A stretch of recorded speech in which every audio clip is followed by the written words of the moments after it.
In this video, we're actually going to be picking up where that last video just left off, namely kind of building up this toolbox for various ways to start actually attacking different derivative problems. In this case, we're actually looking at what's referred to as the sum rule, and kind of the idea about this is going to be that lots of times functions are actually going to be represented as kind of a sum of a whole bunch of little functions. And what I want to do is I want to have an efficient way to actually differentiate something like this. In the case of sums, it's actually really easy. What we're going to do is take the derivative of a sum of two functions. In this case, think about having f and g. What's going to happen is that you're going to differentiate that first function f, and then you're going to differentiate the second function g, and then just add those two things together. In symbols, you can see it represented down here. You're going to have this derivative of f plus g is going to equal the derivative of f plus the derivative of g. You can kind of think about it as this kind of giant derivative operator is going to distribute across this addition sign. The f is going to pick up a derivative, and then a g is going to pick up a derivative. The kind of checkpoint example of what's going on you can see over here. If I were to look at this function of x to the fifth plus the square root of x, if I wanted to differentiate this thing, the x to the fifth would pick up a derivative, and then so would the square root of x. Okay, let's go ahead and see how we're actually going to show this thing. Just like the constant multiple rule, what I'm going to do is I'm going to introduce a new function. In this case, I'm going to call that new function a k, because f and g are already used, and I don't really want to use an h. In this case, I'm going to have f of x plus g of x. Starting this thing off, I'm going to look at the derivative of my function f of x plus g of x. I'm going to view this then as a derivative of this new function, which I call k of x. Here's where I'm going to use the definition of the derivative to actually represent the derivative of k, giving me a limit as h goes to 0. On top, I'm going to have a k of x plus h, and then I'm going to subtract off a k of x, and then take that entire thing and divide it by an h.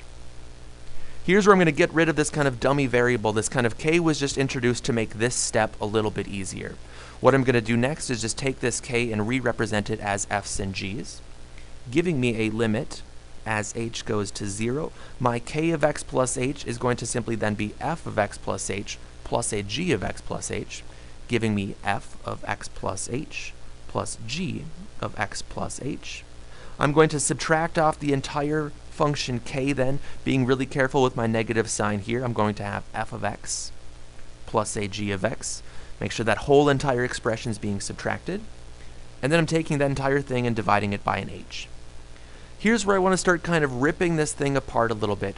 Ultimately, I'm looking for a derivative of f to be kicked out, so I want to get all the f's together. And then I'm going to see a derivative of g, so I want all the g things to get kicked together. What I'm going to see is I'm going to have a limit as h goes to 0. Well, I have an f of x plus h here. I have this minus f of x, so I'm going to put that over here. And then that whole thing is divided by an h.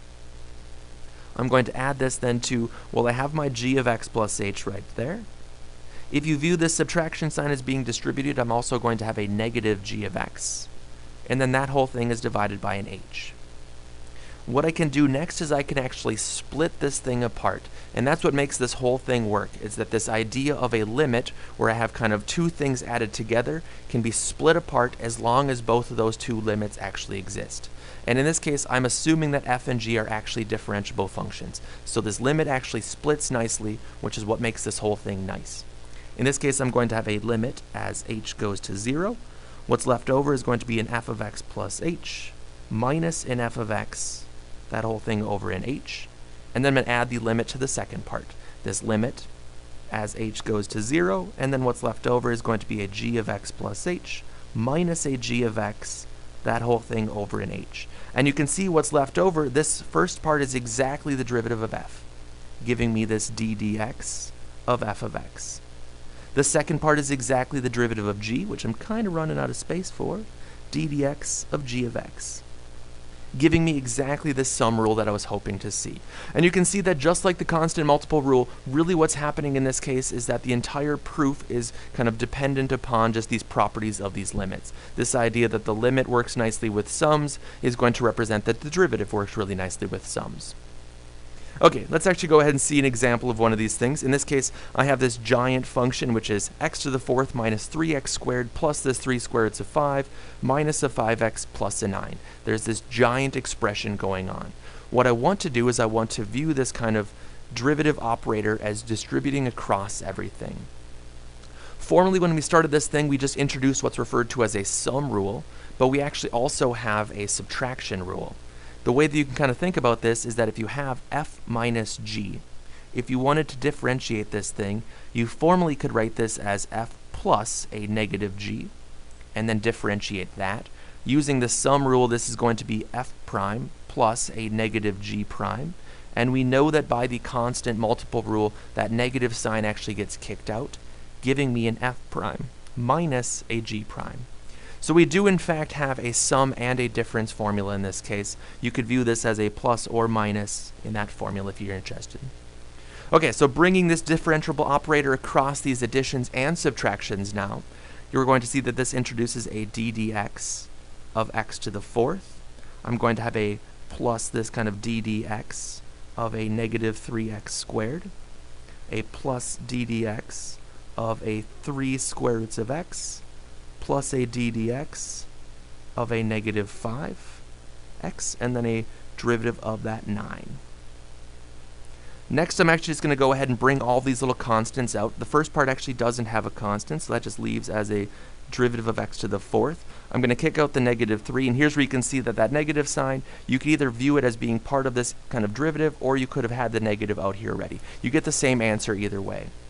Kicking out the negative 3 is going to leave me with a x cubed still on the inside of my derivative operator. What's going to happen over here is I'm going to kick out a 3. I'm going to have a derivative of a square root of x. Knowing that I want to use this power rule, I'm going to represent this as an x to the 1/2 already. And then next up, I'm going to kick out the negative 5. There's a derivative then of an x left over. And then this last part I'm just going to write as a ddx of a 9. Okay, so here's where I'm going to kick out the kind of powers with this power rule. The derivative of x to the fourth is going to be a 4x to the 4 minus 1, which is a 3. Here's going to be a negative 3, and then the derivative of x squared, which is a 2x. A 3, the derivative of x to the 1/2 is a 1/2 x. I'm going to take 1/2 and subtract 1, giving me a negative 1/2. A negative 5, the derivative of x is just a 1. And then the last little part is the part that students sometimes forget, is this idea that I have a constant at the very end. These kind of constants are always going to have derivatives of 0. So don't forget that's not going to kick out a 9, but that actually is going to kick out a 0. Think about 9 as being this perfectly flat horizontal line. That thing actually has a very nice kind of 0 slope all the time, so my derivative should be a 0 in that case. If I want to, I can clean this up just a little bit. A 4x cubed minus a 6x plus a 3 over, I could write this all back with square roots. The 2 is on the bottom. I have a negative 1/2, which puts it on the bottom. The 1/2 power is going to reintroduce a square root, and then a minus 5. So you can see that this sum rule is actually a really easy rule to use. You're just kind of bringing this derivative across all the little pieces, and then use this power rule, use this constant multiple rule to clean up everything afterwards.